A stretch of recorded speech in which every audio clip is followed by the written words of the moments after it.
Hello friends, welcome to Sai Priya 12 channel. இன்றைக்கி வந்து ஒரு சூப்பரான பாஸ்தா ரெசிபி தான் பார்க்க போகிறோம். அதுக்கு 2 வெங்காயம், ஒரு 3 பச்சை மிளகாய் கட் பண்ணி வச்சுருக்கேன். நெக்ஸ்ட்டு வந்து மிக்ஸி ஜாரில் இஞ்சி, பூண்டு, அப்புறம் வந்து கட் பண்ணி வச்சுருக்கிற தக்காளி சேர்த்துக்கிறேன்.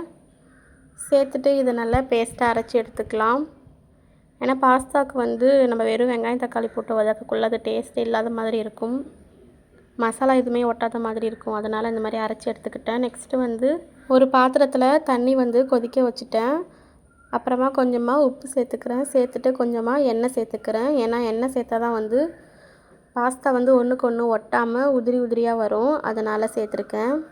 பாருங்கள், இப்போ பாஸ்தாவையும் சேர்த்துக்கிட்டேன். தண்ணி கொதித்ததும் சேர்த்துட்டு இப்போ நல்லா கலந்து விட்டுக்கலாம். கலந்து விட்டுட்டு இப்போ நல்லா கொதிக்கட்டும். பாஸ்தா நல்லா வேகணும்.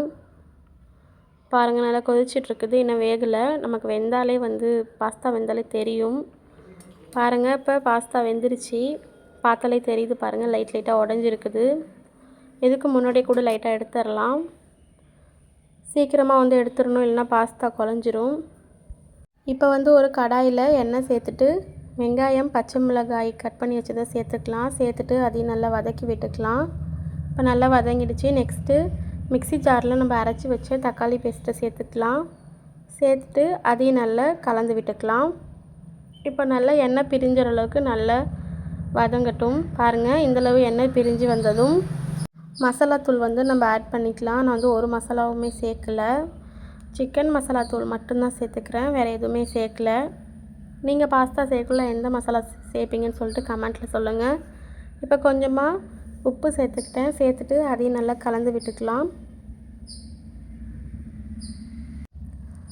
இப்போது நல்லா கலந்து விட்டுட்டு நான் வந்து பாஸ்தா வந்து தண்ணி வடித்து திரும்ப நார்மல் வாட்ரு கொஞ்சம் சேர்த்து திரும்ப தண்ணியெல்லாம் நல்லா எடுத்து வச்சுருக்கேன். பாருங்கள், நல்லா ஒன்றுக்கு ஒன்று ஒட்டாமல் நல்லா உதிரி உதிரியாக இருக்குது. இப்போ வந்து இதை நம்ம சேர்த்துக்கலாம். கொஞ்சம் கொஞ்சமாக சேர்த்துட்டு நல்லா கலந்து விட்டுக்கலாம். ரொம்ப வந்து கலந்துடாதீங்க, நான் குழக்குழன்னு ஆகிடும் கொஞ்சம். இப்போ நல்லா கலந்து விட்டுட்டு கொஞ்சமாக வந்து கொத்தமல்லி தழை சேர்த்துக்கிறேன். கொத்தமல்லி தழை சேர்த்துட்டு நல்லா கலந்து விட்டுக்கலாம். அவ்வளோதான், சூப்பர் அண்ட் டேஸ்டியான பாஸ்தா ரெடி ஆகிடுச்சி. நீங்களும் ட்ரை பண்ணி பார்த்துட்டு கமெண்ட்டில் சொல்லுங்கள். இந்த வீடியோ பிடிச்சிருந்தா மறக்காமல் லைக் பண்ணுங்கள், கமெண்ட் பண்ணுங்கள், ஷேர் பண்ணுங்கள், சப்ஸ்கிரைப் பண்ணிக்கோங்க. நெக்ஸ்ட் வீடியோவில் பார்க்கலாம். பாய் அனைத்து உறவுகளுக்கும். நன்றி. மீண்டும் சந்திப்போம்.